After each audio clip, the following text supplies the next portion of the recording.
Hi there. In this video, I'm going to show you how to grade a history quiz on Google Forms using AI.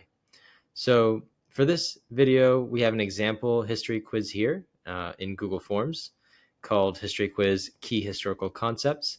It's a very simple quiz. It's got three questions. First, we ask for the student's name as well as their email, and then the questions are the three questions you see here. So the first one is, what is the significance of the Nile River to the development of ancient Egypt? Second one we have is, what event is often considered the start of World War II, and in what year did it happen? And then lastly, what was the purpose of the Declaration of Independence and when was it signed? So you can see these are some short answer questions that span multiple different um, concepts in history. And we also have example responses here. So we have three fictional students, Jamie, Alex, and Taylor, and they've responded differently to each of those three questions in this quiz. So in order to grade this, the first thing you're going to want to do is go to withleo.ai and make an account. It's free to make an account, and you can start grading assignments completely for free. So if you haven't made an account already, go to withleo.ai and sign up. If you do have an account, then you're going to want to log in. And so once you're logged in, it'll take you to your dashboard, which looks like this. And you can go ahead and click on grade an assignment.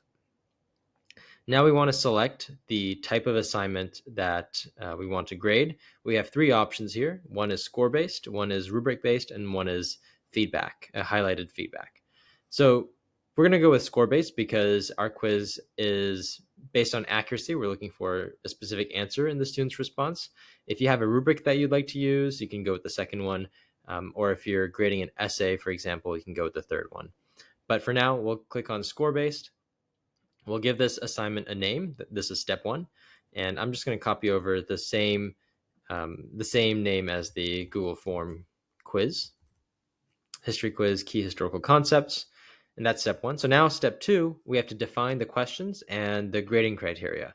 And so the way we do that is we can copy over question number one here, which is, what is the significance of the Nile River? I'll copy that and I'm going to paste that into this box. So this is the box where we type in the question. And below that, we have to create the criteria for this question. In other words, we have to let Leo know how we want Leo to allocate points or grade the student's response. And so I have an example criteria prepared for this question. I'm going to create two criteria for this one. So the first one is partial understanding. So I'm going to paste that here.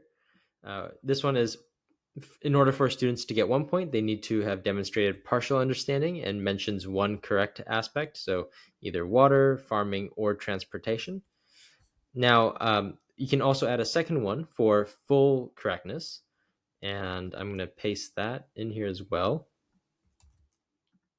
So to get the second point for the full answer, they have to have mentioned multiple of these correct details. And so one is for partial credit, the second one is for full credit. Now we can create question number two just by clicking on the add question button and type in the question again. I'm going to go back to the history quiz, grab this question, copy and paste it over.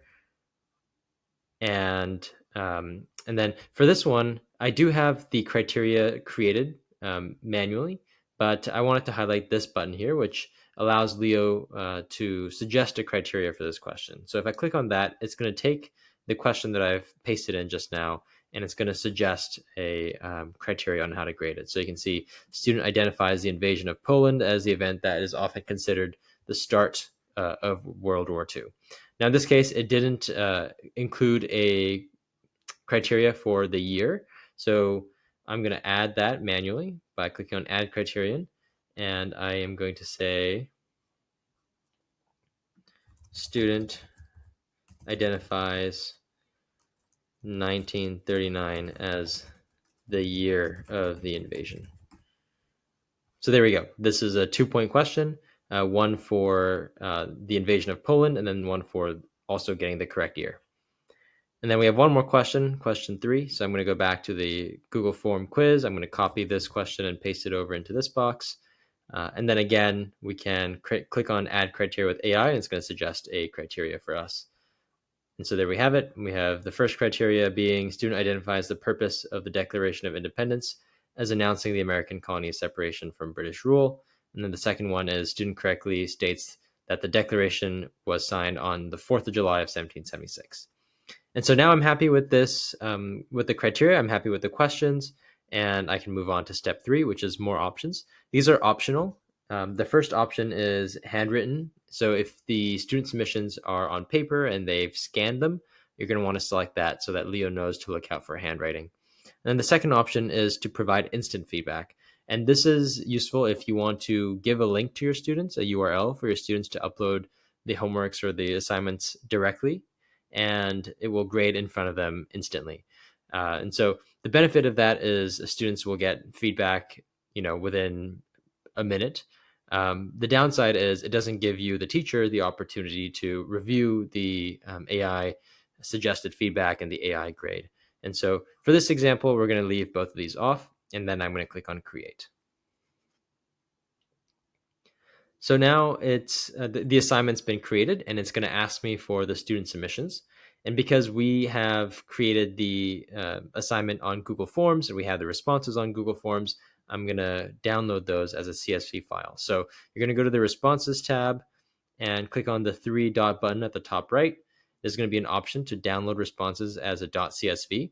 So I'll click on that, and it's going to download it to my computer. I'm going to first unzip that download because it will come zipped up. And I don't want to upload the zipped file. I want to upload the actual .csv file. So I've just unzipped it. And then now all I need to do is drag and drop that file into this box. And if I drag and drop it, it's going to upload, and it will create the student submissions for me. So you can see it's got 3 submissions, one for Alex, Jamie, and Taylor each.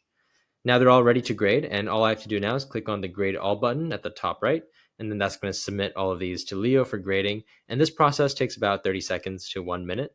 So it's very fast. And the time saving part of it is that it can grade however many students you have simultaneously. So if you upload your entire class of, say, 20 to 25 students, all their responses, they will all appear here in this table, and you can grade them all in about 30 seconds.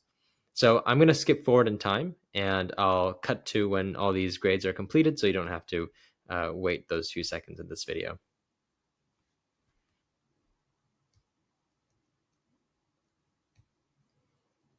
Okay, so it's been about 30 seconds, and you can see that all the submissions have been graded. Alex got 6 out of 6, Jamie got 4 out of 6, and Taylor got 1 out of 6. Now, if I click into the student submission, their name, it will appear, it will open up a new tab, and it'll show me the breakdown of that student's assignment. And so on the right side, this box will have the student submission itself. So you can see these are the answers to each of those questions. And then on the left side, we can see the question criteria and which ones the student got correct. So question 1, the student got both criteria points correct for 2 out of 2. Question 2, the student got one of them correct. So the student got the year, for example, in this example, but the student did not identify the invasion of Poland as the start of World War II. And then for question 3, the student identifies that the Declaration announces the separation from Britain, but the student failed to state when it was signed, and so the student got 1 out of 2 for question 3. Now, if you want to make some changes, you can toggle the criteria just by clicking on it, and so it's going to turn it off or on. So I just clicked on this box, and now it's turned that criteria off, and now the students got 1 out of 2 for question 1. And you can do this if you disagree with Leo's decision. Sometimes Leo may be a little bit too strict or a little bit too loose with the grading. So it kind of depends on the wording, how you've decided, how lenient you want to be. So you can simply just click on that criteria, and it will turn it on or off for you. You can also see the feedback by clicking on this little icon, the chat icon. And this is the feedback that Leo has generated. And then lastly, you can modify those by clicking on the edit icon here, and you can change the feedback. You can also adjust the grade if you want to, award some extra credit. And that's basically it. Now, if I go back to the all the submissions, you can see there's an analytics tab, which will show you how the class did as a whole. So this will show you the distribution of student scores. It will also show you the distribution for each criteria. So you can see every student got the first criteria correct. One student got this one incorrect. two students got this one incorrect, for example, if you click on it, it'll show you who got it right and who got it wrong. So that's basically it. In this video, I've showed you how to set up an assignment in Leo and then import submissions from Google Form really easily. And you can grade using AI an entire class of responses in about 5 to 10 minutes.